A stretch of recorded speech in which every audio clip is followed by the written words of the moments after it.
Welcome back, fans, to another episode of the ECHL Insider. I am your host, Garrett Hunter, and yes, we have made it. The 2025 Kelly Cup playoffs are here. But before we get to all 8 playoff series, let's get you some scores from last week's games that will explain how we got here in the last week of the regular season. Well, it was the Worcester Railers and Reading Royals for the fourth and final playoff spot in the North, Friday and Saturday. We talked about this in last episode. Royals had a crazy game Wednesday night in Norfolk. They ended up losing that, which meant Friday and Saturday they had to win both games to get into the playoffs. Friday night looked great. They started out with a 3-0 lead at the end of the first period, but Worcester roared back, got the game to overtime at 3-3. Game went to a shootout. And right there, a shootout win, and the Railers have ended the longest playoff drought in the ECHL. Well, they couldn't do it.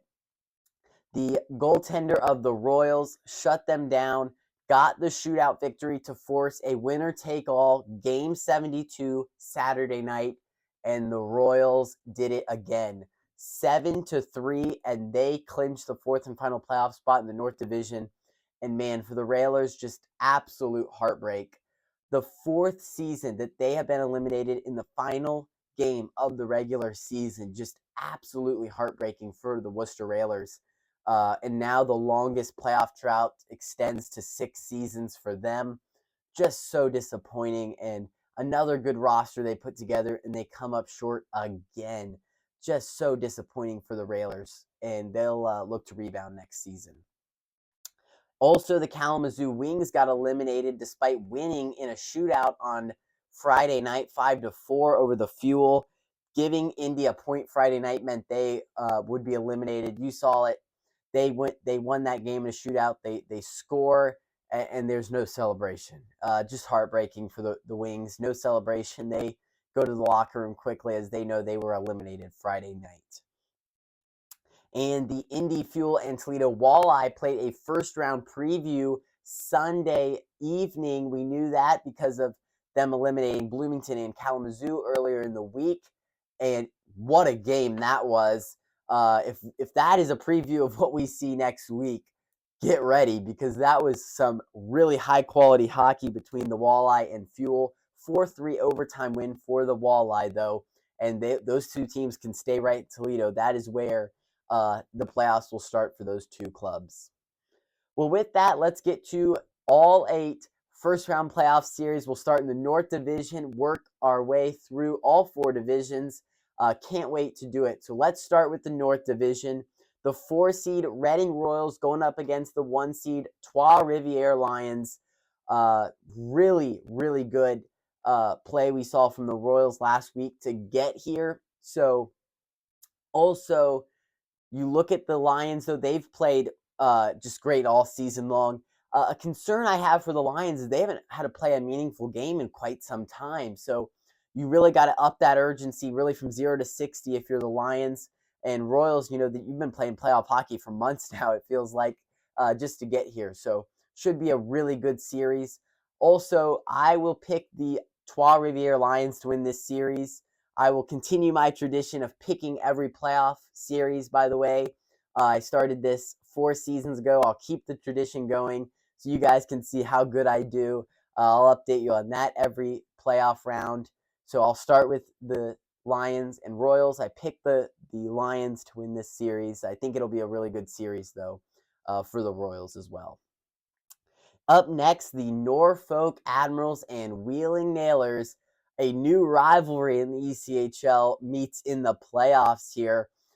Admirals only get 2 home games, worth noting, games 1 and 2. The rest are at West Banco Arena. So really, Admirals, you have to take advantage of games 1 and 2 at home before you go on the road for the rest of those. So I'm going to pick the Nailers to win this series, but I think there's a lot of talent on both rosters. Goaltender Taylor Gauthier for the Nailers, really good.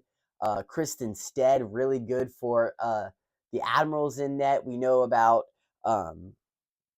just all the skill on both these teams. They can put the puck in the back of the net. Some of the best players at that, but I think this will be a really close series. Get the Nailers the win, but this series could definitely go to 6 or 7. And finally, in the South Division, our final division in the Eastern Conference, the Orlando Solar Bears taking on the Brabham Cup winning South Carolina Stingrays. They saw a 17-game win streak end on Sunday night in Greenville with a 2-1 loss to their rival Swamp Rabbits. So that long win streak doesn't go into the playoffs for the Stingrays, but still the hottest team in the league, obviously. Now they've won 17 of 18 games. This team packed. Let's first talk about the goaltending. Seth Isley, Garland Bjorklund, and Mitchell Gibson, a three-headed monster, you could call them in net. Just all three off the charts goaltending for the Solar Bears. Their starting goalie, Ryan Fanti, up in the American Hockey League right now. Unsure if they'll get him, but right now filling that position is John Gillies. They acquired him from the Cincinnati Cyclones. He has looked very good in his past few games, getting a shutout last week. So goaltending is going to play a huge role in this. John Gillies is going to have to be really good for the Solar Bears if they want to win this series. But obviously the offense of both of these teams impressive. South Carolina, everybody can score on their team, it feels like. Packed defensively. You got guys like Jacob Graves, who can really shut it down. Roman Rodzinski, just lots of standout players up and down this South Carolina roster. Something to note, though, Hudson Thornton, a Hershey Bears contracted player, was a former Stingray, but Hershey decided to move him to the Solar Bears. Didn't like that he wasn't getting enough playoff time with the Stingrays, so that's a player to watch out for. Hudson Thornton, defenseman for the Solar Bears. He will have extra motivation to play his former team and beat them in the playoffs. I think this will be a really great playoff series. I'm picking the upset, though. Give me Orlando in this series. I think they pull out a close win over the Stingrays, upset them in the first round. Next, the Jacksonville Icemen and Florida Everblades. Just wow.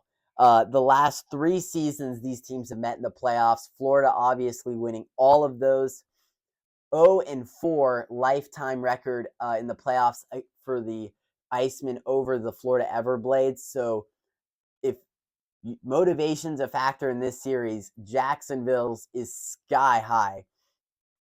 They know what this means. They've been eliminated 3 seasons in a row to Florida. They want this win. Let's think about last year. Jacksonville held a 3-1 series lead over Florida, and they blew it.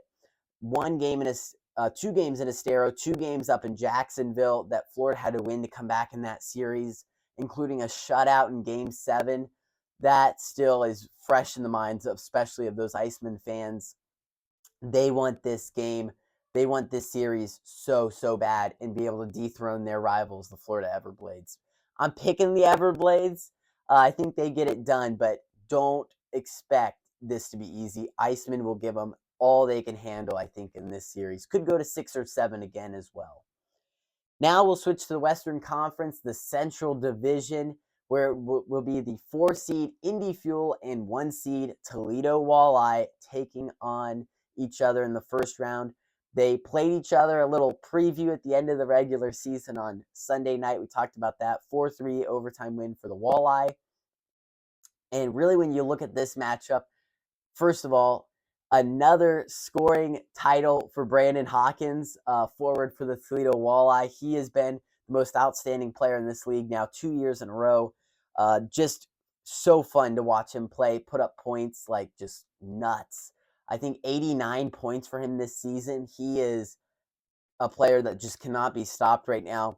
On the other side, Indy, they got some guys who can put the puck in the net, but I want to focus on goaltender Ben Gaudreau for the Fuel in this series. He will have to be at the top of his game if they're going to beat the Walleye. We know all the scoring threats that the Walleye have. Fuel goalie Ben Gaudreau is going to have to really play well to stop that and give the Fuel a chance in this series. I'm picking the Walleye to win. Also a note, these 2 teams met 2 seasons ago in the first round. Walleye winning 4-0. Walleye have swept their first playoff series now 2 years in a row. 2 years ago to Indy, 4-0. last year to Kalamazoo 4-0. And really the Central Division, the playoffs the last few years has been a breeze for the Walleye. They've reached the conference finals in 3 consecutive seasons. So will it be the fuel to stand in their way? I have Toledo winning this series, but it will be very interesting to see if Indy can stop the Walleye.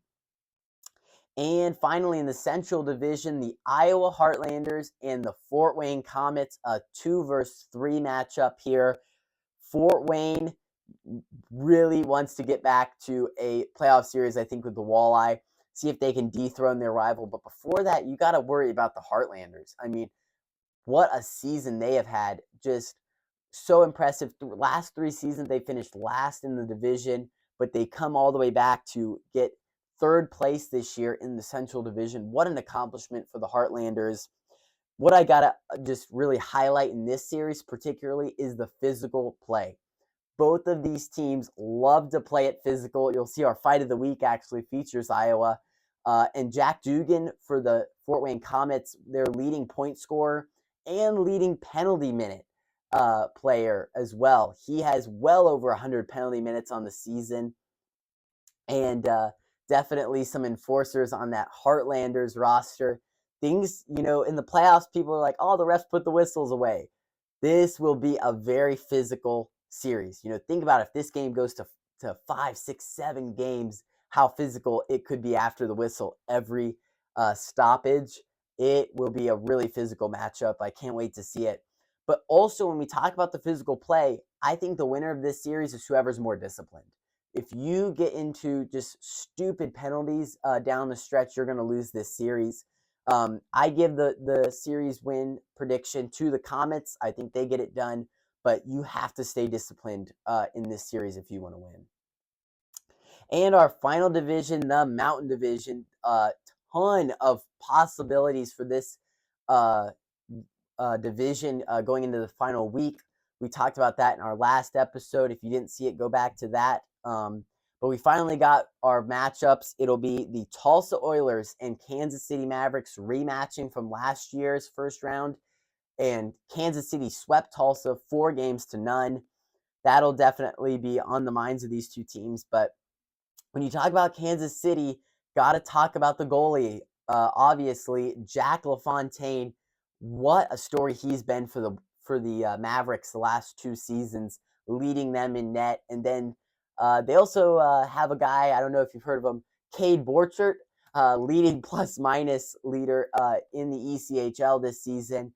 Tons of hat tricks he scored this year. He is so fun to watch for the Mavericks. So Tulsa is going to have their hands full with Borchert and LaFontaine. But Butietz, the goalie of the Oilers, very capable of stopping the Mavericks, I think. But in the goalie matchup in this one will be good as well. Butietz versus LaFontaine, definitely something to watch out for. Give me the Mavericks in this series. I think they win it. But it'll be very close. I expect this will not be a sweep. I would predict like it was last season. And finally, the Tahoe Night Monsters and Wichita Thunder will do it. They played 3 games last week, and we said, hey, if Tahoe doesn't win enough, they could face the Wichita Thunder. And sure enough, what happens? Wichita sweeps Tahoe to gain not only a playoff spot, but home ice advantage over the Tahoe Night Monsters. So home ice advantage for Wichita over Tahoe is going to be huge in this series. And also, let's talk about the goalie matchup in this series. Trevor Gorsuch for the Wichita Thunder, Jesper Vikman for the Night Monsters. 2 of the most outstanding goalies in this league. I think both of these netminders have faced a lot of games with high shot volumes against them. Especially Trevor Gorsuch, can think of several of those he's faced and been good in. So both of these goalies got to have their hands full in this series. Let's talk about the top scorers of these 2 teams. For Wichita, it's Peter Bates. He won the Sportsmanship Award this year. And Sloan Stanek for the Tahoe Night Monsters. 2 incredibly talented forwards on these 2 rosters, Stanek and Bates. Can't wait to see them go head-to-head. This series, I expect to go the distance. I would say Game 7 for these 2. Give me the Tahoe Night Monsters in this series. I think they pull out a Game 7 victory over the Wichita Thunder, but we'll see. This could be one of the closest playoff series in this whole first round. Well, that concludes our round 1 previews. Check back next week. We'll give round 1 updates for you about once 3 to 4 games are played of each series. So can't wait for that. And our final fight of the week now, Iowa and Cincinnati. Things got really chippy at the end of the second period. Guys coming out of the penalty box to get into it. So make sure to check that out. Subscribe to our channel, and we'll bring you a Kelly Cup playoff update next week. And that's going to do for the middle frame. So the Cyclones, after conceding a goal in the 5-on-3, found themselves down by a pair, but they roared back. Back-to-back goals, and how about this after the whistle? Parsons after the whistle going after one of the Heartlanders, and now we got ourselves a little bit of a line brawl. Everybody's getting into it. Oh, mercy. That is Knoll, who jumped Parsons, and now Vibe gets tied up. Oh, it's getting real ugly here at the Extreme Arena. Parsons making his way back to Knoll, and this one is getting all sorts of out of control.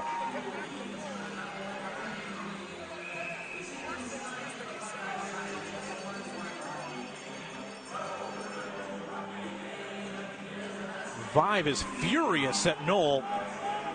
Parsons getting escorted off of the ice, and Vibe now jawing over at Knoll.